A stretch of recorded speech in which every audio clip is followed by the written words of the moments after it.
Welcome to the 11th video on As You Like It by William Shakespeare. In this video, we shall see Act 2, Scene 3, Part A. नाटक as you like it, जिसके रचयिता William Shakespeare हैं, के इस 11वें video में आपका स्वागत है। इस वीडियो में हम एक्ट 2 सीन 3 का पार्ट ए देखेंगे। Let us discuss the summary of act 2 scene 3 part A.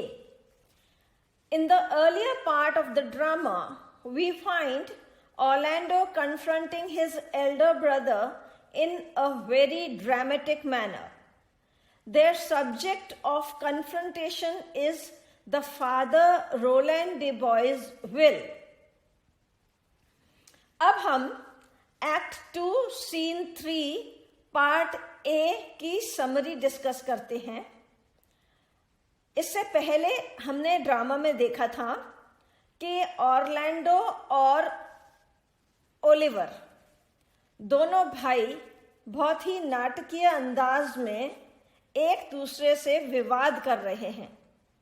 Their subject of confrontation is the father Roland de Bois' will, and the topic on which they are having an altercation or confrontation or a verbal disagreement is the will which their father Roland de Bois had prepared for them.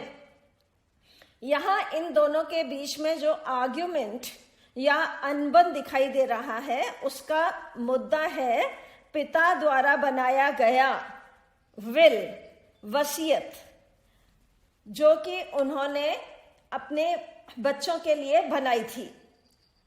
According to this will, Oliver was given charge of the whole property of the father. At that time, the father's departure, the younger brothers were too young and undeveloped in age. They could not handle money. They were not mature enough to bear their responsibility. So, the elder brother Oliver was designated the legal heir. Now here we find that when Roland de Bois had grown old and was about to die, before that he had to decide the future of his sons.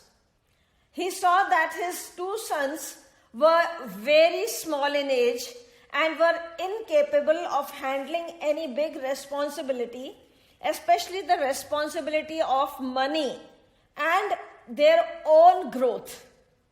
So the eldest son, Oliver, was designated the legal heir. He was made the legal authority who had to take charge of the money and the upbringing of the younger brothers. Sir Rowland de Boys ने अपनी मृत्यु से पूर्व अपना वसीयतनामा बनाया, जिसके तहत जब उन्होंने ये देखा कि मेरे बाकी के बेटे बहुत छोटे हैं और वो ना पैसे को संभालने के लायक हैं, ना अपने खुद के परवरिश से संबंधित किसी फैसले को संभालने लायक हैं, तो उन्होंने पूरा पैसा और पूरी जिम्मेदारी अपने बड़े बेटे ओलिवर को दे दी थी कि वही पैसे को संभाले और वही अपने छोटे भाइयों को बड़ा करे, उनकी परवरिश करे और उनके पैसे को भी सेफ रखे। Accordingly, he had to keep that money safe for the younger brothers' sake and use it for educating them and making them gentlemen. And according to that will, which Roland de Bois had made for them, they were supposed to, Oliver was supposed to take care of his younger brothers. And he was also expected to take care of their upbringing in such a manner that they were very well educated and they had the proper opportunity for education. यहाँ पर Oliver के ऊपर यह जिम्मेदारी डाल दी गई कि वो अपने भाइयों की परवरिश भी करे और साथ में वो ये भी देखे कि इनके जो ग्रोथ है उसमें एक बहुत अच्छी जेंटलमैनली इफेक्ट भी आए, सभ्यता और सुसंस्कृत नागरिक बनने वाला इफेक्ट भी आए। We come to know from Orlando's allegations that Oliver was prejudiced in handling this responsibility. And from the dialogue, which the altercation or the confrontation or the argument that is going on between these two brothers, we come to know that Oliver was prejudiced in handling the responsibility. यहाँ पर Orlando ने जिस तरह से अपने भाई पर आक्षेप लगाए हैं उससे हमें पता चलता है कि ओलिवर ने अपने दो छोटे भाइयों की परवरिश में अंतर रखा था। He sent his brother Jacques de Bois to school, but kept Oliver de Bois at home and made him work like a domestic servant. यहाँ पर हम देखते हैं कि ओलिवर ने अपने एक भाई जेकस डी बॉयस को तो पढ़ने के लिए, जेंटलमैन बनने के लिए भेज दिया था, लेकिन इसके तुलना में उसने अपने दूसरे भाई ऑरलैंडो डी बॉयस को उस घर पे रखा और उससे नौकर की तरह काम कराया। The two brothers are seen arguing. Orlando is angry with Oliver for being partial in dispensing his duty towards his younger brothers. And because this is a drama, and in the whole drama, from the beginning, we have been seeing that this particular argument is persistently, continuously existing in the whole drama. यहाँ पर क्योंकि ये नाटक है, इसलिए हम पूरे नाटक में देख रहे हैं कि ये लगातार इस तरह का ये सीन चलता चला जा रहा है कि दोनों भाई निरंतर झगड़े में की स्थिति में चल रहे हैं, क्योंकि नाटक है और मंचन है, because this is a play and it is being enacted, so this element of drama is very important here. क्योंकि ये नाटक है और इसका मंचन हो रहा है, इसलिए ये इस तरह के ये विवाद का जो सीन है ये बहुत इंपॉर्टेंट है और ये शुरू से चलता चला आ रहा है और आगे भी लंबा चलेगा। After this he comes to know of the wrestling match in the Duke's palace, so offers to take this challenge. Charles is an established wrestler. Everybody expects Charles, the Duke's wrestler, to win the match. But Orlando defeats Charles and injures him badly. This story also has been continuing in the last few episodes, that Orlando is offended by his brother's prejudice or by his brother's maltreatment of him. Then he comes to know that a wrestling match will be held in the Duke's palace, and he offers to take the challenge against Charles, who is a renowned and established wrestler.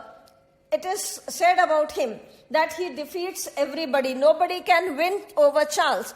So Orlando, he decides to take this challenge. And finally, when he did take this challenge, he was successful in beating down Charles. And not only beating him down, he injured him badly.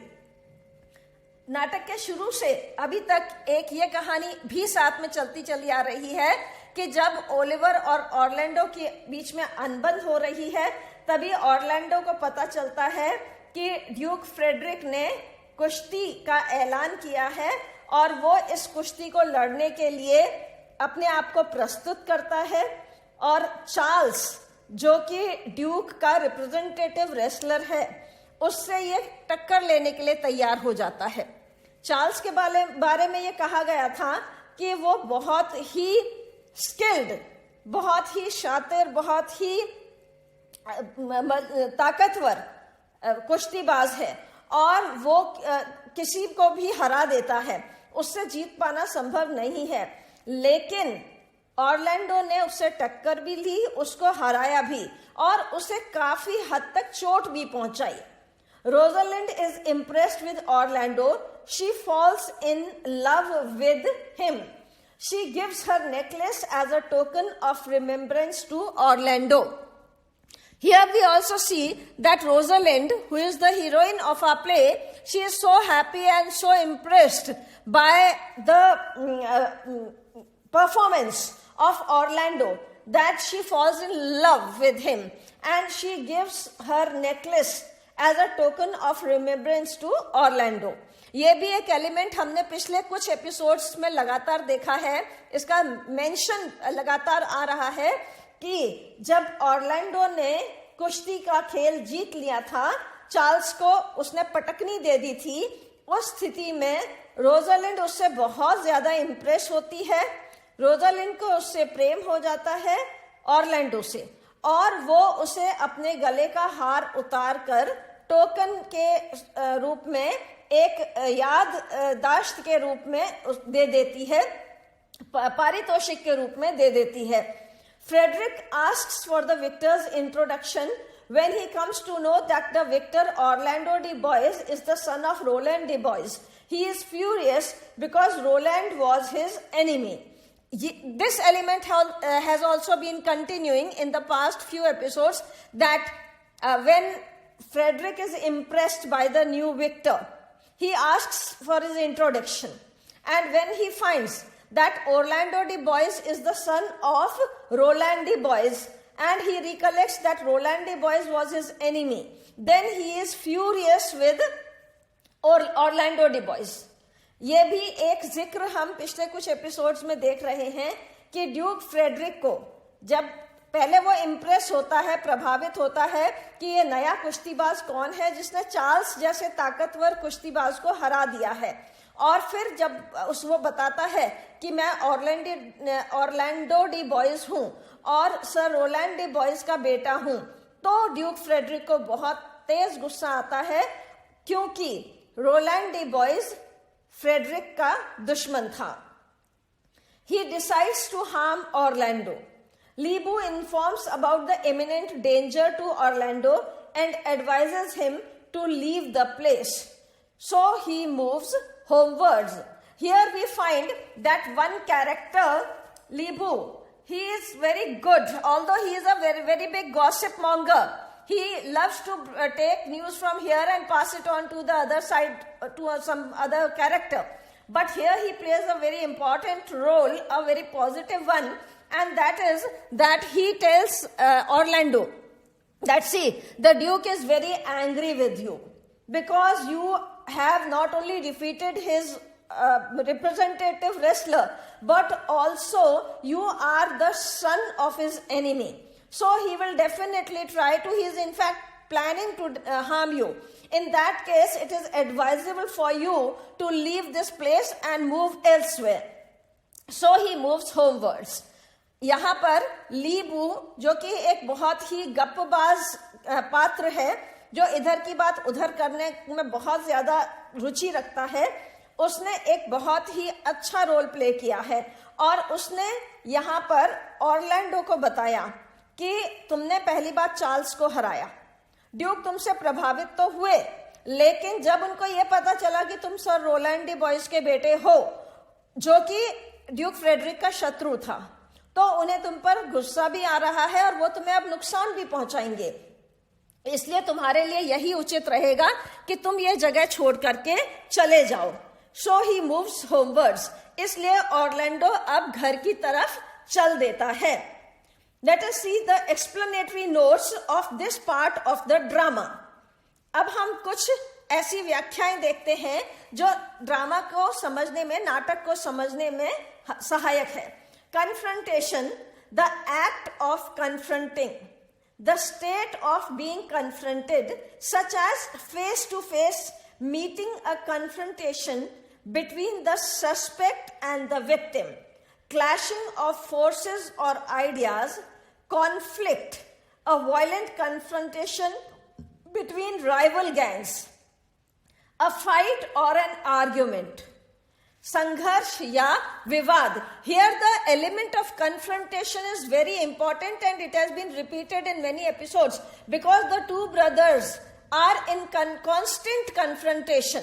Oliver, the elder brother, and Orlando, the younger brother, both are in constant confrontation, and this confrontation brings out the dramatic effect on the stage.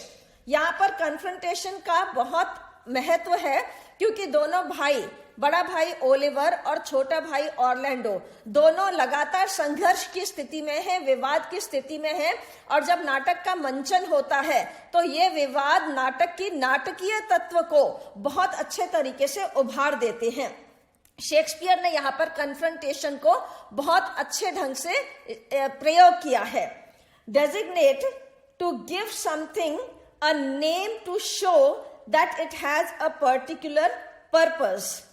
किसी को उद्देश्य विशेष के नाम से देकर निर्दिष्ट करना. To choose somebody to do a particular job or task. किसी व्यक्ति को कार्य विशेष के लिए नामित करना. जैसे यहाँ पर ओलिवर को अपने छोटे भाइयों की रखवाली के लिए डेजिग्नेट किया गया था, रेस्पॉन्सिबिलिटी के लिए डेजिग्नेट या नामित किया गया था. Legal air. Under common law, an heir is an individual appointed by law to succeed to the estate of an ancestor who died without a will. The term legal heir is commonly used to refer to a person who succeeds to property either by will or law. विधिक उत्तराधिकारी या विधिक वारिस. यहाँ पर Oliver. Prejudice, a strong unreasonable feeling of not liking or trusting somebody or something, especially when it is based on his or her or its race, religion or sex.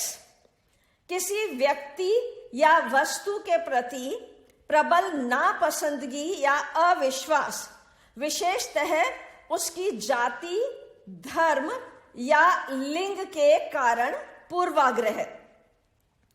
To influence somebody so that he or she has an unreasonable or unfair opinion about somebody or something.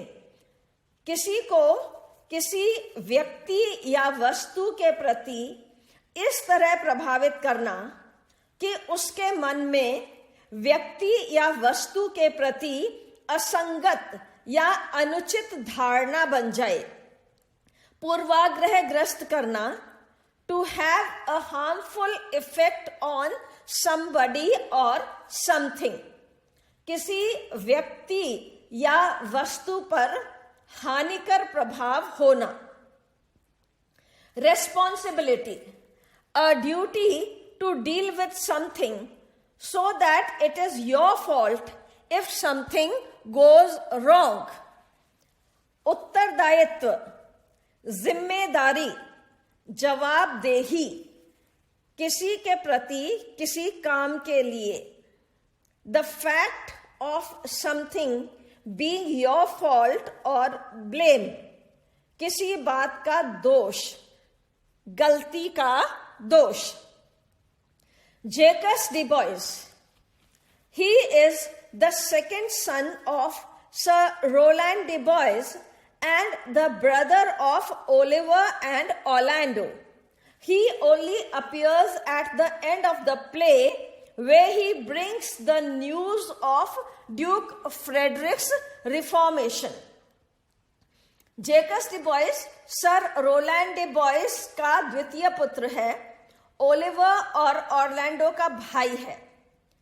यह पात्र नाटक के अंत में आता है Duke Frederick के हृदय परिवर्तन का समाचार लेकर. इसके अलावा जैकस डी बॉयस का केवल संदर्भ में प्रयोग किया गया है. He has been used only in reference by Orlando, who repeatedly mentions his name, and he argues with Oliver that you have given proper upbringing to Jacques and not to me. इस तरह से Jacques D boys का जिक्र Orlando के मुंह से सुनने को मिलता है जब वो अपने भाई ओलिवर से शिकायत करता है कि तुमने जेकस को अच्छी परवरिश दी जो कि मुझे नहीं दी।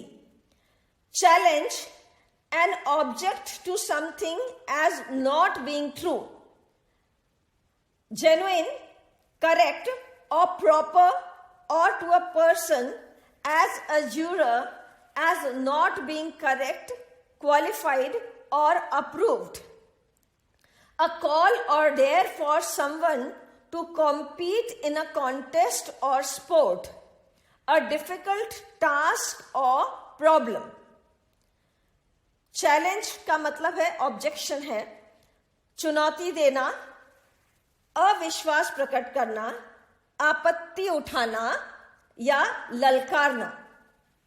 Expect, to think that something will probably or certainly happen, to think that someone or something will arrive, to consider something to be reasonable, required or necessary. Expect का अर्थ है आशा करना या अपेक्षा करना। Token, done, chosen, etc. in a very small quantity and only in order not to be criticized. अल्प मात्रा में और केवल प्रतीकात्मक, ताकि आलोचना से बचा जा सके। Small but done or given to show that you are serious about something and will keep a promise or an agreement. Token का एक और अर्थ होता है अल्प मात्रा में परंतु सकारात्मक रूप से प्रतीकात्मक, वादा पूरा करने के प्रतीक के रूप में किया गया भुगतान आदि या व्यवहार। Remembrance, the state of bearing in mind, the ability to remember the period over which one's memory extends in act of recalling to mind. चिन्ह, निशानी, याद, यादगार, शुद्ध, स्मरण, स्मारक या स्मृति। Here remembrance is very important because Rosalind, she gives her necklace as a token to Orlando in order to create this element of remembrance. यहाँ remembrance का महत्व इसलिए है कि नाटक की जो मुख्य महिला पात्र है रोजालिंड, उसने नाटक के मुख्य पुरुष पात्र ओरलैंडो को अपना गले का हार दिया है ताकि वो उसके लिए स्मारक के रूप में काम करे, एक शुद्ध दिलाने के लिए, निशानी के रूप में, एक प्रतीक चिन्ह के रूप में। और इससे नाटक आगे जैसे जैसे बढ़ता है वैसे हमें उस नाटक को समझने में और पात्रों के व्यवहार को समझने में बहुत ही आसानी होती है। Enemy, one that is antagonistic to another, especially one seeking to injure, overthrow or confound an opponent. Something harmful or deadly. A military adversary, a hostile unit or force. दुश्मन, प्रतिपक्षी, बैरी या रिपु। Imminent, likely to occur at any moment. Impending, projecting or leaning forward. Overhanging, आसन्न, निकटस्थ, समय में आने वाला, निकट भविष्य में घटित होने वाला। यहां पर imminent हमने देखा है, we have seen imminent, that Lebu says that Orlando, you are about to face some sort of threat from Duke Frederick. So this is the imminent act or imminent event or imminent action that might occur on you. संभावित, निकट भविष्य में घटित होने ही वाला है कि Duke Frederick तुम्हें किसी भी तरह का नुकसान पहुंचाने वाले हैं, इसलिए तुम यहां से चले जाओ। यानी कि बहुत जल्दी ही ऐसी घटना घटने वाली है जिसके कारण तुम्हें यहां से चले जाना चाहिए। This is act 2 scene 3 part A. For act 2 scene 3 part B kindly see the next video. ये एक्ट 2 सीन 3 का पार्ट ए था। एक्ट 2 सीन 3 का पार्ट बी देखने के लिए आप अगला वीडियो देखें। थैंक यू, धन्यवाद।